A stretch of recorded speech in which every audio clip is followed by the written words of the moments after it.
Again from here. Good. Yes. Hi everyone, welcome to Good. Yes. Hi everyone, welcome to the FluidRock webinar. We are talking about the governance of AI today. The governance of AI is so much more than just an AI policy, which is a very important element in the governance of AI. So a very important part is always your disclaimer, and all of this IP belongs to FluidRock, but King 5 belongs to the Institute of Directors. And when we refer to any ISO standard, it belongs to ISO. So we're going to talk about 37,000 and some others. And then I just want to be completely transparent. Some of the slides was used that are being used were created through Microsoft Copilot, Notebook LM, Canva, and even Suno. So it's always important that when you present to write your disclaimer and copyright in a manner where it's quite transparent about what you used. Okay, so just a little bit about FluidRock so that you understand where I come from. Our journey together started in 2018 when 4 companies merged, and we have held our conference. Our conference this year is on 14 August, and it's about the governance of in the digital space, but also to ensure that governance become a digital enabler. So I'm really a lawyer, but I am an AI enthusiast. And for today, I am speaking out of a position of being a governance expert and we're looking at AI through the lens of governance. So as FluidRock, we live in a society, we want to live in a society filled by ethical and well-governed citizens, and our offerings include the whole corporate governance suite, no matter what you require. So if you need anything, you can just touch base with us. So some of the upcoming events that I think is really exciting: on Wednesday next week, we have the AI governance workshop. Now, an hour is not enough to talk about AI governance. So what we need to do is we need to have a session separate, that's next week, Wednesday, where we really unpack this neural network that is the governance of AI, which after the session, you will understand that I'm talking about. And the idea is that every single company will be able to walk out with a roadmap for themselves. Okay, looking forward to that. Then our governance is on 14 August. Please be there. We've got the most amazing speakers. You would have heard that the AI policy had some AI hallucinations, and the prof at Wits that they have asked to rewrite that is actually Ben, and he's speaking there. It's Prof King, some international speakers. Very, very interesting lineup. So looking forward to seeing you there. Then 2 free breakfast sessions that we have. If you come to our offices, that will be great. You can also attend online, but if you're here, we offer breakfast, networking, and the first one is about the leadership lessons learned from the Curo delisting and some governance insight from the courtroom. And we are joined by Kobus Loubser, the CEO of Curo. They went from a listed entity to a PBO. And also Caitlin is talking to us about some of the newest court cases in our governance space. And on 22 September with Grow, we are hosting a session on really understanding the value from your board. And it's with Barry Swarsberg, one of the co-founders of Discovery. And it's always great to be in the room with some giants and to pick up some tips from them. So if you want to learn how to use AI specifically, I can really recommend the Future AI crowd. This is Willie and his team. I attended their session. I just found them on Instagram. I attended just one session online, and then I attended it again face to face just because it was so good, and it's really, really made a difference for me. So that's really for adoption for your team. They had a great crowd. So all through the ages, we've had innovation. Okay, and the first time AI was coined was 1956. But it was really based on a lot of other developments. And every time there is an innovation, there is normally a time of upset. So when Gutenberg printing press was developed, there was a lot of protest about books are the work of the devil. Monks were out of work. It was a big deal. And then in Vermont, they actually asked that they actually legislated it that if you drive your car, someone has to walk in front of your car with a red flag waving it, really defeating the point of having a car. And of course, don't forget the math teachers. They rallied against the use of the calculator in the classroom. They said it was the beginning of the mental rot. So this is a great podcast. I'm including the source for you. I just created this infographic using Notebook LM, but the IP belongs to Stephen Fry. It's really thinking and talking about information through the ages. A Gutenberg press was created, but what really, really made it so valuable was the creation of glasses at the same time so that people could read what was being written. And then um, he lost control. He got an investor called Fast, and that's where the Fast unpack comes from, because he lost his business because he was always innovation and inventing stuff. And one of the interesting things, the church was his biggest client. That he compares it to Steve Jobs. He also lost control, but also how that revolutionized and all of the other innovations revolutionized um, with information by having some of the other innovations. Very, very interesting. So, of course, a lot of conversations about AI, very valid debates. And today we are not going to talk about all of the debates. It's very well worth having it, especially like deepfake. Today we're creating our own little bubble called AI governance, and we're assuming that you have to implement AI in your business. We're assuming that decisions have been made and you're tasked with this AI governance. And we're looking at it from that lens. All right. So when you look at AI from a distance, if you have a bird's view, it's actually very similar to a neural network. It's very similar to a virus penetrating your system, or let's just call it a vitamin to make it a bit more positive. And you can't just isolate the view of it. It is widely spread into your business. And this is the view you need to take when you think about governance. So this is governance of AI for a specific company. Now, it's really kind of saying where is the AI in our business and what elements does affects it. But it's very unique. You can't take this spider diagram and apply it to everyone.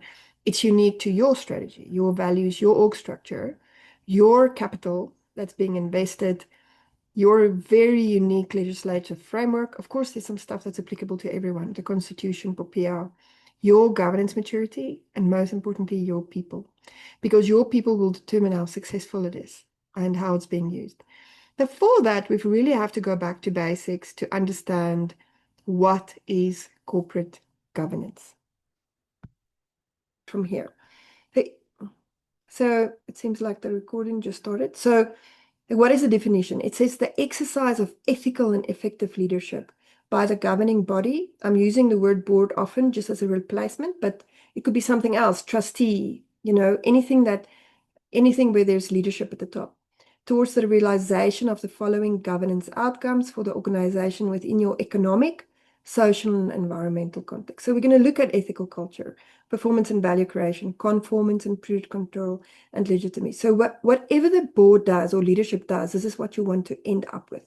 So let's unpack this a little bit more. So this slide I created with Notebook LM, but I want to show you the original slide. This is the, the original slide that I asked Notebook LM to put in a better way, but I prefer this slide, so I'm just going to stay here to say that if you are an organization in South Africa, you have local legislation, you've got local country codes, frameworks, and best practice that you're expected to comply with because society gives you a societal license to trade. Okay.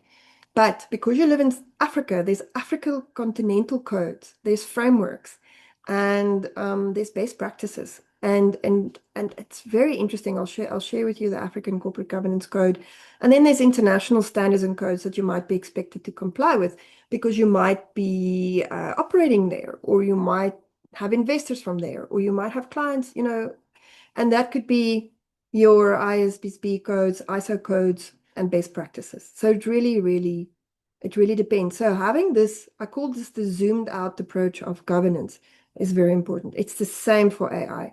I don't specifically talk about it, but the EU AI Act came into being, and it might be applicable to you. It might be applicable if you create AI and deploy it there, or, so it's very interesting because there's this, let's call it AI war between, let's call it Europe, North America, Asia, and apparently Europe is not one of the front runners. And what about Africa? We are being colonized again because there's a lot of bias against us. But those are one of the things that we're not necessarily going to unpack today. It's just an important matter. So let's look at locally quickly. I'm going to show you a King 5 on a page. The Academy team has a whole training session on this, but basically what it is if you're on a board, you have to have, oh, I see my local have covered my one word, but anyway, you have to steer and set direction for the organization. So when it comes to AI, you've got to set and steer direction on AI. I'm not saying that you must have an AI strategy. One board member said it's just a tool. Now, for your organization, it could be just a tool.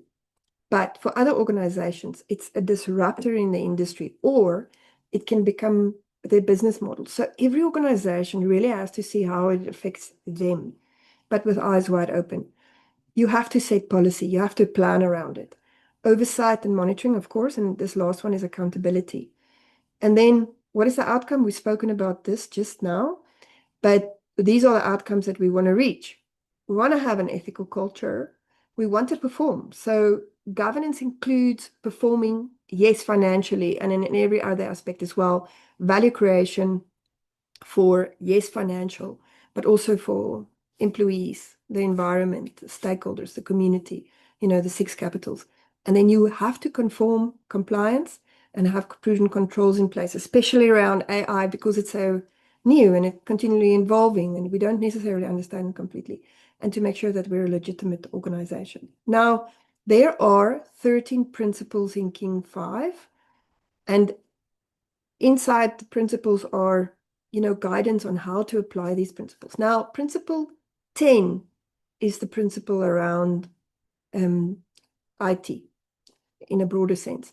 So it says the governing body governs data, information, and technology in a way that enables the organization to sustain and optimize its strategy and objectives. Okay.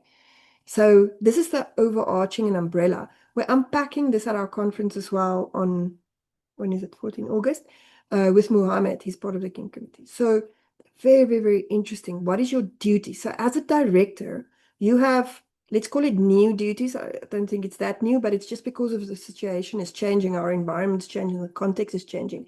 As directors, as leaders, as executives, as prescribed officers, as management, as employees, we have a new duty to the organization around this. So, and then let's look at it from an African perspective.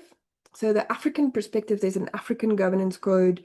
And if we are into uh, see ourselves as African corporate citizens, we want to operate on the continent, and because we are here. So these are also important. Now, this is very different from King 5.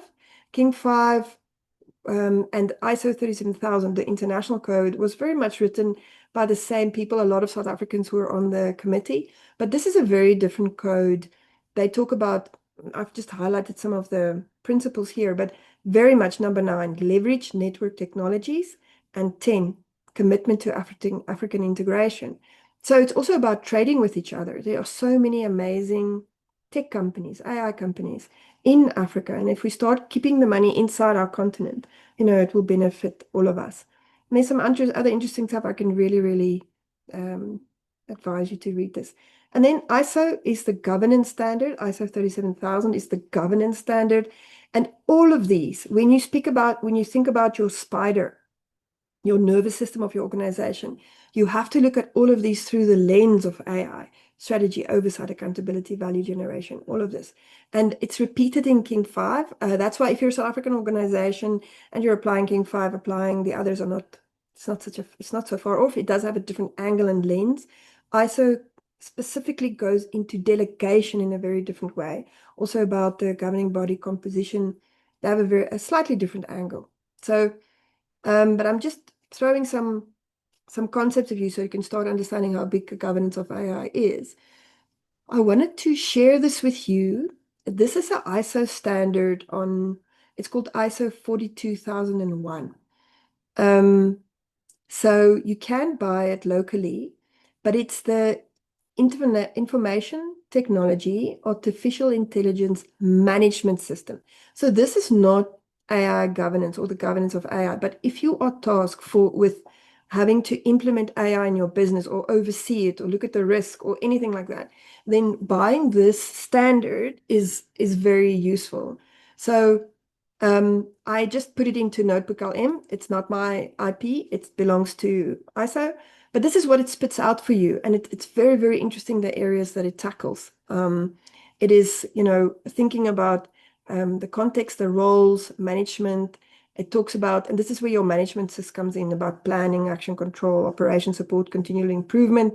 Yes, it looks at your impact. Yes, it looks at your risk assessment and how you treat your risk. So it's not completely new. It's just nice for there to be a certain system, and you can go and find it and deal with it and implement it into your business. And of course, it brings the governance principles into it. Governance principles like fairness, accountability, transparency, they actually add robustness, which is, I think, really nice for AI. Of course, privacy and security and safety. Okay, so if this is part of your governance, AI governance framework, then at least you know it. So when you look at it, I'm just screening this slide again. So when you look and you think, okay, I've got to apply governance in my organization, doesn't matter. You could be a founder, entrepreneur, what they call them, solopreneur. You can be a multinational, you can be listed, you can be unlisted, you can be a voluntary organization, you can be a trust, anything where AI is being used. This is how you have to view. Now, you might think, but I think only local is applicable to me. Then that's 100% fine. It's about you defining which rules and regulations are applicable to you, or knowing which ones are you from a compliance perspective, but we're talking governance, so it's further than compliance. It goes broader, right? And that will affect what your spider looks like. Now, let's look at the definition of corporate governance through AI lens. So I added gist of AI. So the exercise, so what is corporate governance? It's the exercise of ethical and effective leadership of AI by the governing body, and just sometimes I refer to it as board in the, to reach these outcomes. Okay. Now, if you look at it, what I did here is I took King 5 and I put it into Notebook LM, and I said summarize and do an infographic of the principles of King 5. Okay, so this is how I got the slide. Not my IP, belongs to IOD.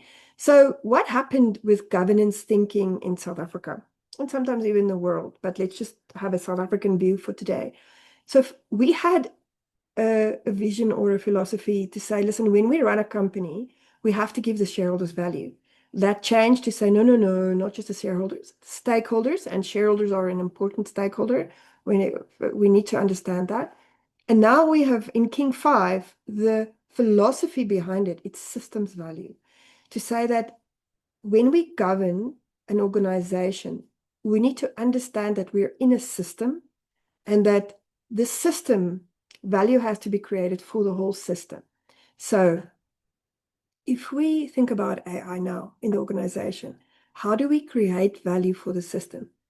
It means from an employee perspective, from community perspective, because there's a big fear that communities who are not digital will be left even further behind. What about your clients? What about, information, privacy, all of that? So when you think about it, think about that it's quite a important concept to visualize for yourself in your own organization. And this is why it's so unique to you. Your system is unique to you. So you cannot find an AI policy on the internet and go, sharp, I'm going to implement it. You really have to think about what is your unique situation look like. We've also moved away from extraction to regeneration. Everything from environmental to society to IP. A lot of people are saying that AI is actually just extracting value, right? And then we want to go to long-term viability. Okay, so what are the other ideas that King 5 talks about? So I wanted to just highlight the board responsibilities that we've spoken about to reach the outcomes that we've spoken about. But now we need to think about it. If you have the AI lens on, you need to think about the board has to set and steer strategy for AI. How is it being used? How will we make sure that the organization just, it doesn't just get dropped on organization. Very interesting. It's every single company really has to look at their readiness for AI, even though it's implemented already. It's like there are people actively trying to sabotage AI within organizations. And that's actually a little bit of a subculture. So we have to approve policy and planning. So yes, your AI policy is very important, but it's not the only thing that you must look at. I'll show you an example just now. Have to proper oversight and monitor, and have to have proper oversight and monitoring. But who are those people? Are they equipped? Is it fair? You know, we need to really resource up. So the accountability in applying this principle 10, which is the governing of, remember, it's not just AI. Today we have an AI lens, but it's everything to do with data, tech, other emerging technologies as it develops. Okay. So interestingly, a very, very important place to start. Once you understand the philosophy, your puddle, the rules of engagement applicable to you, is where does your board get its mandate from? So the reality is that the board gets its mandate from its constitutional documents. It's the reason why the organization is started. So we call this the golden triangle between your shareholders, your members, the board, and management, right? There's a relationship there that's very, very important. So before any company starts really changing its business model around AI, if you're one of those organizations where it's a massive disruptor, always remember to go back to your incorporation documents. What does your incorporation document says? And depending on what kind of organization you are, you might have a different incorporating documents. So it could be a MOI, it could even be in your shareholders agreement. What does your constitution say if you're a voluntary organization? If you're a state, then what does your enabling legislation say? Now, for some organizations, this is going to be a non-event. If you are just using AI as a tool, it might not affect your board to get a mandate from shareholders. What it is in many cases, changing the business of an organization is a shareholder reserved matter that sometimes has to be approved even as high as a special resolution of 75%, or even higher if it's written like that into your MOI or one of your incorporation documents. So that's where you need to start. It's very important to make sure you as a board and you as leadership have the mandate to move forward. Like I said, for some companies, it could be a non-event. You're going to go, no. For us, it's not applicable. For some companies, are going to go, oh, have we changed our business model? Is this new? Do we need authority? So this is a place where a lot of boards actually get personal liability. Okay. So like I've mentioned, South Africa is one of the countries that uses AI the most, with the younger adults showing highest usage, trust, and engagement, which is very, very interesting. Now, the thing is, if you think about your board, is do we have the right leadership? What are they? Are they AI literate? And it's not an age thing, it's just are they AI literate? So if we look at it through a generational view, at the moment, the percentage of adults, this is the percentage of adults for the different generations. So most of the decisions of AI strategy and AI leadership, or the leadership, is sitting with your Gen X and maybe even still your baby boomers, of course, some of your millennials, 100%. But they're not necessarily the people who use it the most. Okay. So the people using AI most are not necessarily the people shaping AI strategy. So how do you bridge that gap? So it's a very interesting point. So it said, this is now South African research. So the South African research show that the real AI divide is not generational. It's very much, it is strategic, it is cultural, and it's profoundly shaped by leadership. And the more training people receive, the better it is used and adopted and governed. Okay. So McKinsey it's a very interesting, I didn't put the source. There's a very interesting McKinsey report, which I think is worth reading. And it says that the risk for business leaders is not thinking too big, but rather thinking too small when it comes to AI. And again, today we are just looking at governance, because a lot of people are saying that AI is just a fad. AI will die. They've invested 800 million. They've made 200 million. So there's a lot of different views. And it's going to be important to cut through the noise for your organization for where we are now. So maybe just in the chat, I don't know if the polls are ready, Mariska, you can just let me know. I was wondering what people are thinking about. Here we go. Thanks, team. We got it right. Should AI be appointed as a board member? So should AI have a seat on the board, not be the whole board, not, do you think it's just that the board should really consult? in 2014, I wrote an article about the robo director, way before AI, as a Hong Kong company appointed the robo director to do analytical thinking. So it was really the beginning of it. So please, if you can just click on this, and then Mariska, you can tell me when most of the answers are in. Perfect, Renal, I will do. Okay. So do you think I should be appointed as a board member? So yes, I'm not sure, or absolutely not. Renal, at the moment, the majority of the delegates feel no. So it's at 50% at the moment for no. Okay, that's very interesting. So mostly when we do this poll with our clients, the answer is no.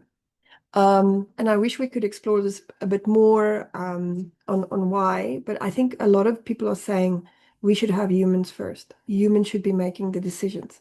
Humans should be. So thanks for that, Mariska. Mariska, the other polls, are they up or not? Just while we're I polling. will share them. Yeah, I'll share them now. Okay, maybe we just see also what's the AI usage, how where people think they are. So are you screening? So should Yes, I'm AI just be quickly, appointed a board member? yes. 47% no. So, but we've got 32. tw so one in every five people are saying that we should have AI as a board member. So that conversation will also be very interesting. It would be nice to have a panel conversation about that. But why do you think it should? In fact, I think we have it at the conference, something like that. Um, can you put up the other one, Mariska? Are you going to do that now, or should I continue? Oh, here we go. I'm Okay, putting up so this one. thank you. So let's quickly check. How would you rate your AI literacy? Um, let's have a quick one. Do you think you're very, very good? So medium, low, or no? I don't have anything. I'm still learning. Okay, Mariska, you can let me know when when most of the votes are in, then you can just show. Renal, yeah, so majority is saying medium. The AI literacy, 64% are saying medium, and the lowest is none, which I am happy about. Well, that's also interesting. So if it really matches the research of saying that a lot of South Africans are very good. I mean, 7% are high. Um, I mean, that's very good. And if it's none, it's lower. And I mean, you're saying it's good. It's interesting because, there are some people who are dead against AI, right? And people are very much for it. And a lot of us it shows that bell curve actually in a way. So, and Mariska, just checking, am I continuing or are you doing the other one as well? You can continue, Renal. Okay, thanks so much. So we will share the results as well. So you can just keep those results, Mariska, and we can share it with everyone because I think those stats, I know it's just a small sample, but I do think it really reflects a lot of the research that I've been doing about how South Africans are approaching AI. So I wanted to kind of just show you, and I wanted to talk about just leadership. So we remember we are tackling the different ones. So the governance is handled by people. I'm struggling to get to it. So maybe I will just continue. I wanted to show the notebook out in, but I'm just going to continue. So this is a small little snapshot of that whole nervous system that I showed you. A small little snapshot of that is your leadership of AI. It's okay, let's look at one part of your board, one part of your governing body. So if someone is going to govern AI, there should be some sort of level of competency on AI. It doesn't mean you have to be the best agency or AI agent creator. It just means you need to be able to govern it because as a board member, you have a broad overview of a business. It doesn't mean you're a technical expert in every aspect of this. It doesn't mean every board will have to now appoint a CIO who understands AI. Again, it depends on how AI, how deeply it is ingrained in your business and your business model. So AI literacy for boards is very important. That's what I'm saying. Speak to these future AI guys. They could do a lot of that. Then your operations. Think about your board operations. So are your directors on your board allowed to use AI at the board level? or the committee level. So if you don't give them a safe environment, your board is probably going to get the board pack, download it. If they use a free version of AI, they're going to upload it in the free version, and then your information is out there, which you really can't do. That's actually a breach of your fiduciary duties. If you don't give them a paid version of AI in your organization, they're going to upload the AI into their version of their Copilot or whatever they're using, and they are going to ask it questions about the board pack, and then they're going to engage with you. So that means that the organization where they are serving as a director on, let's say I'm a director of discovery, just say, and I am now, and in my day job, I'm the CEO of FluidRock. It means that that is becoming part of my AI, which you also don't want. So we're going to really have to think carefully of how do we enable our board members? Because for the companies who said we don't use AI in our organization, people are using it in any way. They're just using it slyly behind the back. So enabling your employees, your team, your staff, your board, also on your committee members. So then it's also about AI as a board member. We've had some different votes. I mean, in your organization, you might say, yes, I think we should do it. 50% of people are saying no, others are saying no, but let's give it a go.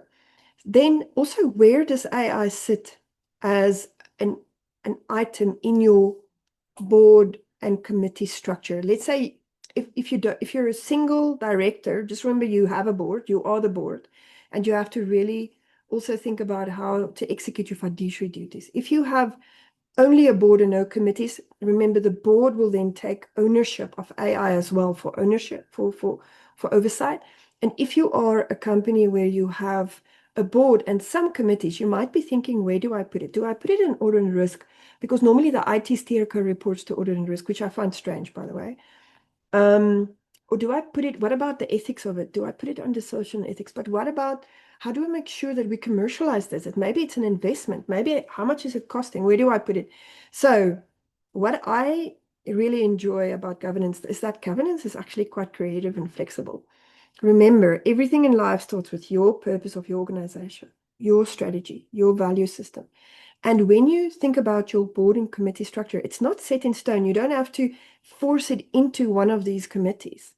You can look at AI and the governance of AI, and you can break it up into little pieces and to say, you know what, the ethics of AI, we want to put with the social and ethics committee. But you're going to have to check is, do we have the people on there who are able to do that?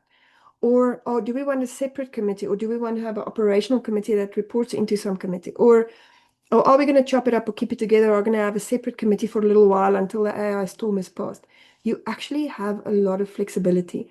However you do it doesn't matter, but you've got to update your board charter because you're going to say, how do we, it's another area of oversight. You're going to have to say to your directors, what are they allowed to use and not use? You might even have to update their agreements. And please tell me your non-executive directors have agreements. Otherwise, please call me. And then your committee terms of reference, because a committee can only do what you delegate it to. They can't just do something. So, is it going to sit with your investment committee? I don't know. It depends on your organization, and there's no right. Oh, suppose there's a wrong. The wrong is not doing any oversight. Then delegation of authority is so important. So I've shown you the triangle. So it comes from your shareholders. If it's a no-brainer, it comes from your board. Who has the delegation of authority to do what? The spending. Because remember, it's a budgetary amount as well. And some companies, I don't know if you've read some of the companies who've said that the engineers must stop using it because they are breaking their budget. Then who's got oversight of it? Who's got the risk? Who's got the opportunity? Now, a lot of people are saying, okay, we'll just give AI to our IT guy, or sometimes the IT guy is a CIO. Depends on what that person's role in the organization is. Level, they might have to be moved. Remember, our structure is flexible. But if you give AI, if it's a disruptor in your industry, you can't give it to the AI guy. If you can say, listen, we can commercialize some of this and sell some of this, you can't. Maybe that person then becomes part of your team, but you really need to think about how do you do it in an organization. It might mean you have to change a little bit. Change management is very, very important. We work with very good change management guys, but because your people are mainly not as ready, you might think that we need to go. So we're going to talk about the humans, but it's really important that you take the humans with you. So we're going to get to questions. I'm not sure. So if you've got any questions or comments, please log it because I'm going to stop screening, and I think we need to go to questions. I won't be able to go through my whole prepared deck today, but that's okay. So of course, ethics. The ethics of AI is a big thing, you know. It's about, are we using it ethically, or there's different angles and lenses to this, but is that AI taking our IP of our business? That's not okay. Do we have the right settings? Um, how do I protect it? But also, how do you not take from others? How do we use it properly? The bias. There's a lot of talk about the bias. So I want to show you, here is the Ethics Institute. It's tei.org.za. They've got a great publication called The Ethics of AI in Organizations. Great reading, available for free, but please join them. They do a lot of good work. And these two guys, Chris and Skalk, wrote this. It's a really amazing publication. So for your organization, how do you bring in ethics? So one of those little pillars that I showed in the nervous system is ethics. So I just put it into a notebook LM. It's not my property. I just summarized it. They really talk about the governance loop. They talk about from a black box to transparency. I mean, there's not a lot of transparency around AI. Let's be real. And then they have these pillars, do good, avoid harm, autonomy, human first, justice. We talk about human in the process, right?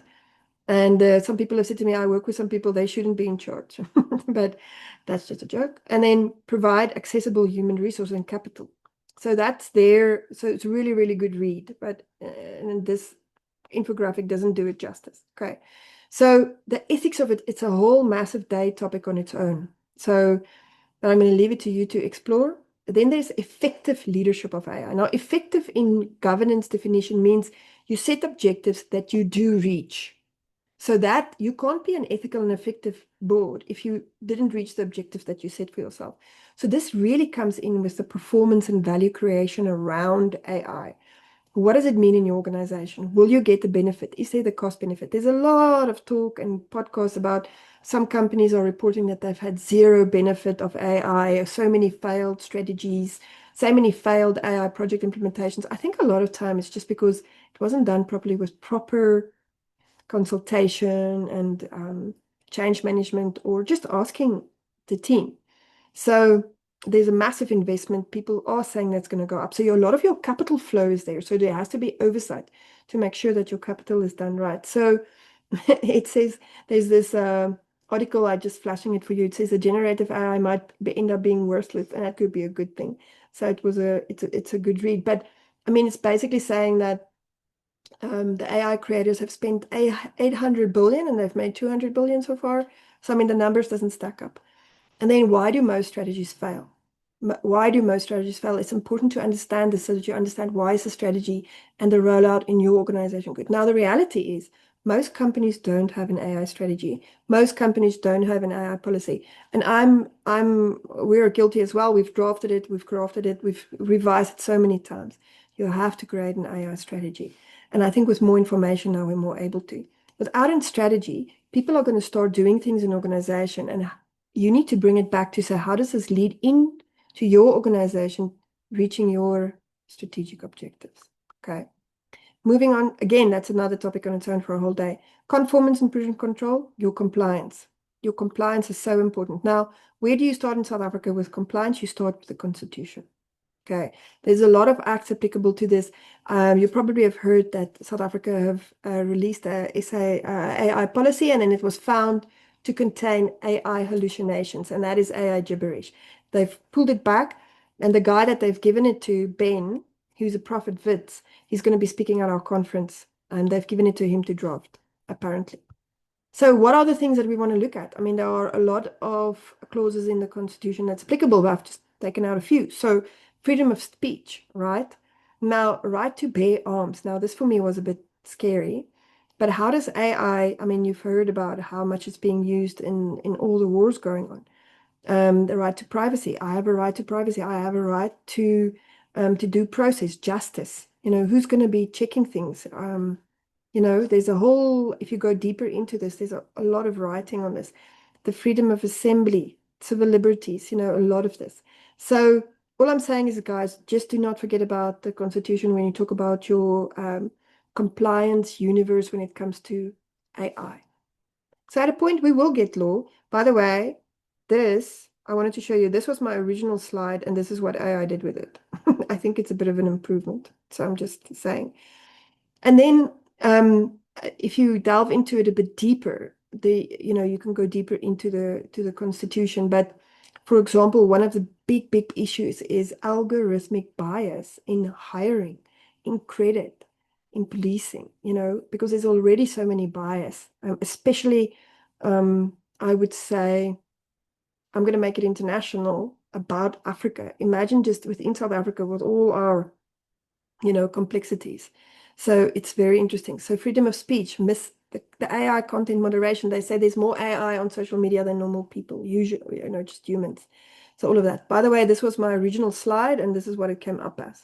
So I think that's a bit of a, but this is easier for me to read. So I don't think AI is always better. I'm just saying. So people are going to ask me about AI policy. What should be in my AI policy? What should be there? So I always say to people, your policies are unique to you. Make sure it ingrains your ethos. So first, understand your AI governance framework. Hopefully you can join us next week, Wednesday, when we unpack the framework, and every person is going to do that for their own organization and their own AI strategy. It's not generic. And yeah, like let's learn from our South African colleagues, let's not use AI to create our policy. And then the AI policy is really a verbalization of your whole AI governance nervous system that we've created. What is normally in there? I mean, there are some clauses and policies that's just normal. It's like, who's the scope? Who's going to use it? So if you say that your policy is applicable to you and all your consultants and blah, blah, blah, you need to go and check that they have been enabled. Does this mean now you need to go buy licenses for all your consultants? Does it mean they can't use it? Does it mean that they cannot use their own? I mean, I think there's a few questions around there, right? Because we all want the variable cost, but I think there's some thinking around that. Then which AI are authorized to being used in your world? We use Copilot, but I know some of my colleagues use Claude. I'm like, what are you doing on Claude? So I think there's some tension. Of course, your ethics, your risk framework. Now, your ethics and your risk framework should be linked to your strategy. Data protection is a bit more general, no bias is a bit more general. Human at the center, which human, at which level of the organization? And I mean, I'm the CEO of FluidRock. I don't think I have enough information. I need to be able to rely on someone, get assurance, get someone co-opted to help me. Think about this. Your legislative framework, like I said, it's unique to you. Yes, there's some general ones applicable to all of us. Protection of personal information, the IP laws, not stealing people's stuff, acceptable use cases, the delegation of authority is unique to you. Your stakeholders are unique to you. Clients are saying they want to know when they talk to a bot or an AI. People sometimes are calling AI content schlop, AI schlop. Some people don't want to see it, especially some of the younger generation. So this is an interesting one. And then we want to get to legitimacy. Okay, so you want to use AI in a way that ensures you are a legitimate organization, that your reputation is protected, that you are seen as transparent, fair, trustworthy.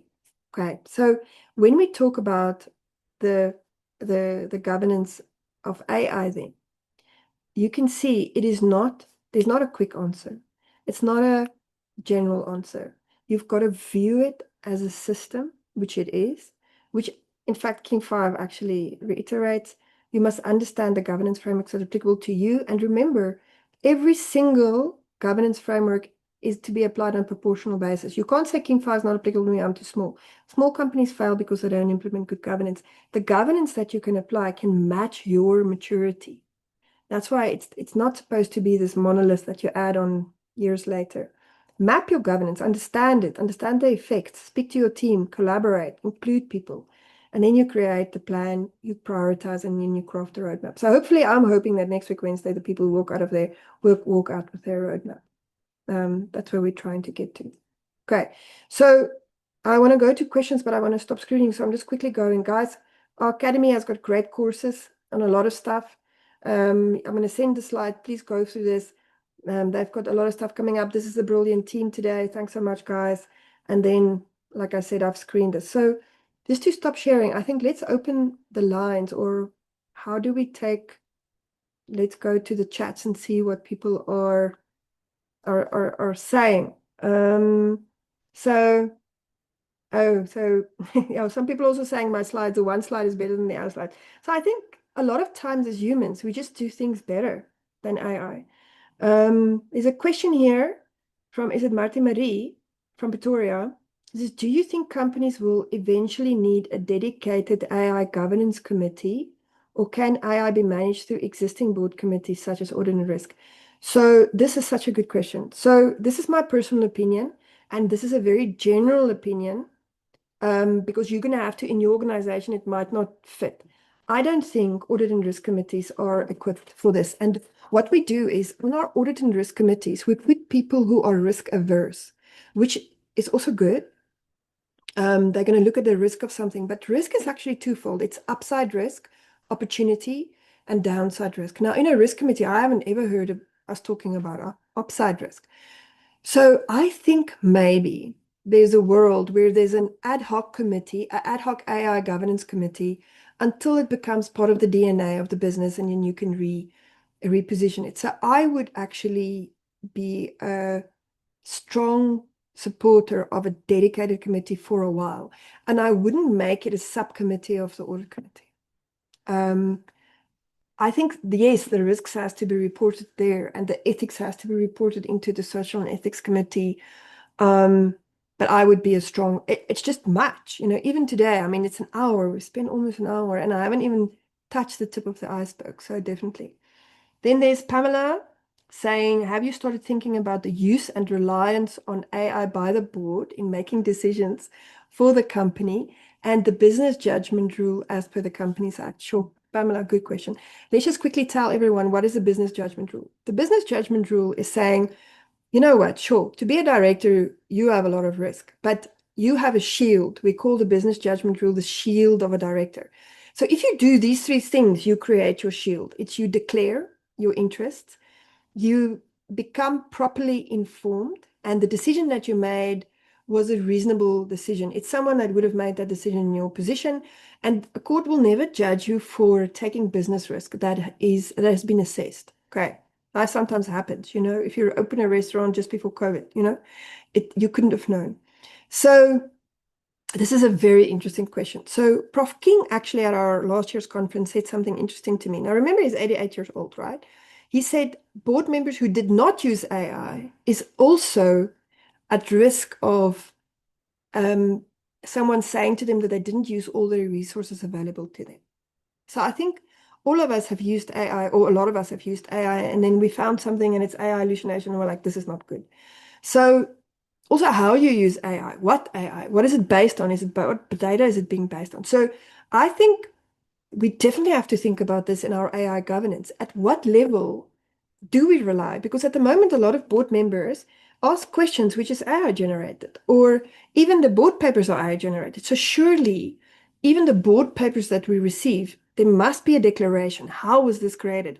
Now, all my anything that I write now, I say this is the AI I created. This is how I did it.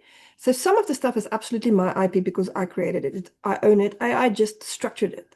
Now, I think we must talk about this. We must talk about it now, and we must really incorporate it into the board charter, into um, like even a methodology around it. So I definitely think we need to do it, because if you have applied your mind, if you have gotten the information, applied your mind, and made a reasonable decision about it, you still have your business judgment rule. So I think this is going to be very interesting.